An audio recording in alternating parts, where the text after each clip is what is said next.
মামাহঁতৰ তাত আকৌ ভাগত পাতিছে, তালৈকে যাবলৈ ওলাইছোঁ।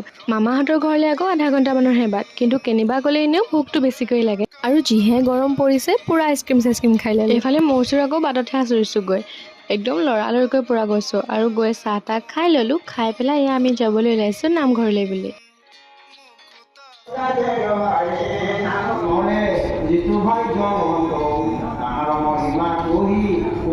নামঘৰলৈ গৈ সেৱা চেৱা কৰি চাহ খালোঁ। চাহ খাই আকৌ অকণমান বহি আমি ওলাই দিলোঁ মানে আকৌ সাজ লগাৰ আগতে ঘৰতো সোমাবগৈ লাগিব নহয়। আৰু এয়া আহি পূৰা ড্ৰেছ চেঞ্জ কৰি দিলোঁ দেই, ইমান বেছি গৰম পৰিছে। তাৰপাছত ৰুটি আৰু মগু দাইল খালোঁ। ঘৰলৈ আমাৰ আকৌ পোৱালীয়ে আহিবলৈকে নিদিয়ে। মা আৰু ভণ্টি থকাৰ বাবেহে আজি আমি আহিব পাৰিলোঁ। পিছে আজিলৈ ইমানেই, বাই বাই।